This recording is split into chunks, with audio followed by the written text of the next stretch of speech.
Hello, everybody, and welcome to the 8minutemovement.com day 33. We are in our series called Love, Loving Lovers, Love, Love.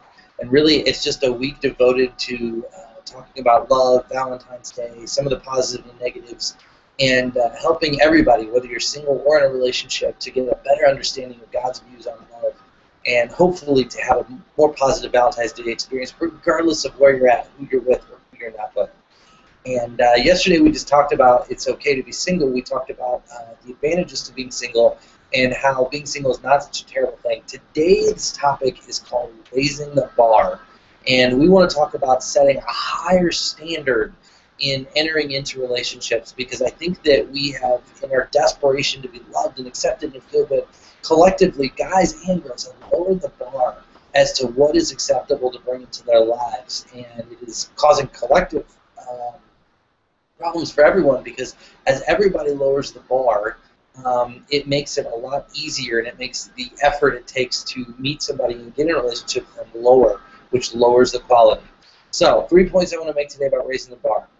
The first one is hold out for the sold out. Proverbs 25 verse 28 says, "A man without self-control is like a city broken into and left without walls." Now you can imagine, back in the day, walls were critical to a city's defense. That every city was surrounded by a big brick wall, sometimes 40, 50, 60, 70 feet in the air, that essentially allowed the city to be impenetrable. I mean, if you think about it, you can't take a sword and break into a wall. You needed really heavy artillery and cannonballs and battering rams, and it was a lot of work to get into a city. And so a city's wall was its life force, it was its protection. Well, once that city wall was torn down, that city was wide open. People could enter from any direction, and you had to defend your city from all sides. It made your city incredibly weak. And how this verse pertains to raising the bar is this. Again, the easier you make it for someone to enter your life and become a boyfriend or girlfriend, the less they have to work to get there. The less people have to work to get there, the less harder they try. I see so many girls and guys complain, why aren't there any good girls out there? Why aren't there any guys out there? Why does everybody cheat? Why is everybody rude? Why can't I get my boyfriend to say nice things to me? Well, if you make it easy for him to be in a relationship with you and you don't make him work for it, guess what? He's not going to work for it. He's not going to do that. And when collectively guys and girls make that easy, then the effort stops. I mean, if all you have to do is to get in a relationship is smile at somebody and say, hey, you're cute, well, how hard is that? Really, seriously, how hard is that?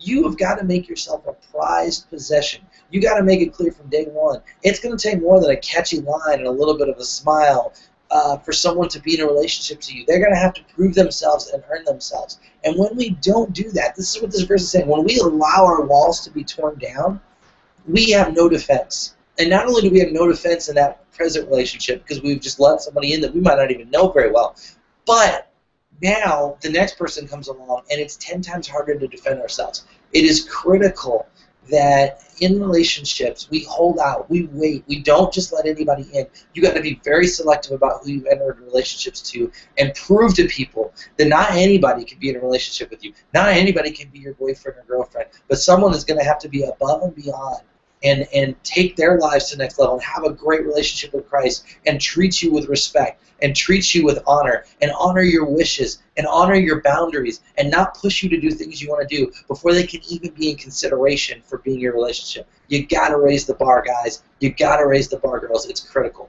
Point number 2, we've got to value what matters most, okay? It is so easy for us to get caught in a cute guy and a cute girl. Oh, I like how he looks. I like how she looks. She's popular, he's popular. We value all these things. In the end of the day, matters so little to relationships. And the Bible warns about this so much. Proverbs 31:30 says this, "Charm is deceptive and beauty is fleeting, but a woman who fears the Lord is to be praised." This is critical. Get this. I know this English might sound a little old to you, and you may not understand what fearing the Lord means, but the premise is this. Look, there's all kinds of people that are charming, and we love to fall in love with charm. We love it when a girl or a guy charms us, and we get that warm, fuzzy feeling inside. And beauty is popular too. We all love beauty. We all love attractive people, and we see attractive people, and it gets our heart pumping and our blood flowing, and we get excited. But those things are deceptive and fleeting. And by fleeting, I don't think this verse just means, okay, well, someday she's going to be 60, or someday he's going to be 60, and they're going to be wrinkled, and their hair's going to be gray.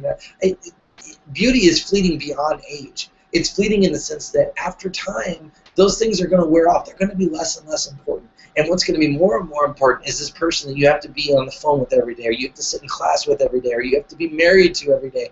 And what all these things that we think are important in the beginning become less and less important in time. And the things that we don't value initially start to really matter. I mean, look at these warnings in Proverbs 19 and Proverbs 21. A foolish son is his father's ruin, but a quarrelsome wife is like a constant dripping. And, I mean, you think about dripping, Chinese water torture. They used to, like, bind somebody down and just drop water on their head every second for hours. And after hours, it was like the most intense torture ever. Constant dripping is terrible. Proverbs 21:9, better to live on the corner of a roof than share a house with a quarrelsome wife. Better to live in a desert with a quarrelsome, or than to live with a quarrelsome and ill-tempered wife. And guys, don't think you're all immune just because it's talking about wives here, because he's giving advice to his son. You could say the same thing about son. It's better to live in a desert to live with a quarrelsome and ill-tempered son. There's nothing worse. These scriptures are trying to say, when you have to live with somebody that you can't get along with, that you argue with, that has an ill temper, that you guys don't see eye to eye with, it is the worst thing in the world. And at the end of the day, people can be charming and beautiful and still be annoying. They can be charming and beautiful and still be people that we don't get along with. We got to get out of this mindset. Don't settle for charm. Don't settle for beauty. Don't settle for cute. Don't settle for just the girl or guy you look at and get warm, fuzzy feelings. Look at how they act. Look how they want to spend their time. Look at how you guys communicate together, and understand that maybe, just maybe, even though they look good and they sound good, maybe if you value what really matters most, if you look at how their relationship with God is and whether it's going to cause you to compromise, if you look at how you guys like to spend, you know, free time, because initially when you meet somebody, you like them, you'll do anything they want, but after a couple of months, you're going to start wanting to do what you want. You better have something more in common with them than just the fact that they're cute. We got to value what matters most. So point 1, hold out for the sold out. Point 2, value what matters most. And point 3, save the best for last. Proverbs 21:20 says, in the house of the wise are stores of choice food and oil, but a foolish man devours all he has. I'm talking about physical stuff here, guys. Think of it like Christmas. If you open all your Christmas presents a week early, you get to Christmas, and Christmas is lame. There's nothing to open. There's nothing exciting about it. You get up and all the excitement is gone and you're depressed because all the presents are there. And relationships are the same way. People say, what's the line? You know, can I kiss? Can I cuddle? Can I hold hands? And the truth of the matter, we'll talk about this more later, but the truth of the matter is those lines are different for different people because some people can handle more things other than others. But the best calling, the best case scenario is to put all of that off. If you're the person that can actually have the restraint to not, you know, be cuddling and hugging and holding hands all the time. And not that holding hands is wrong in and of itself, but the more you can wait and the more you can put off, the more enjoyable your marriage will be someday.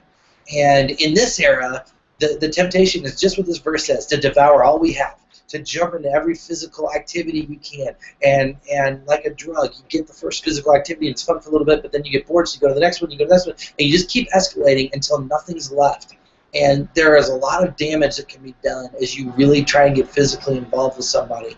And what this verse is saying is, look, wise people, their storehouses, their closets are going to be full of the most choice foods and the choice oils, but the foolish man's going to eat it all quickly and have nothing. You want to hold yourself out. You want to wait. Any guy, any girl who is focused on trying to get physical things out of you does not love you, okay? I'm telling you right now. They want those things more than they want you. They are making a selfish act. They are trying to feed their desires. They're not thinking about your wishes or your needs. You gotta hold out. Raise the bar. Be willing to say, I'm not going to be foolish and devour everything, but I'm going to reserve myself for marriage. I'm going to hold things back and raise the bar and show that if you want to be in my life, if you want to be my boyfriend, if you want to be my girlfriend, then you have to show me that you love me more than kissing or holding hands or hugging, that I'm not just an object of affection, but I'm actually a person that you want to spend time with. So hold out for the sold out, value what matters most, and make sure you're saving the best for last. My name is Rob Gardner with theamenofmovement.com, and we will see you tomorrow.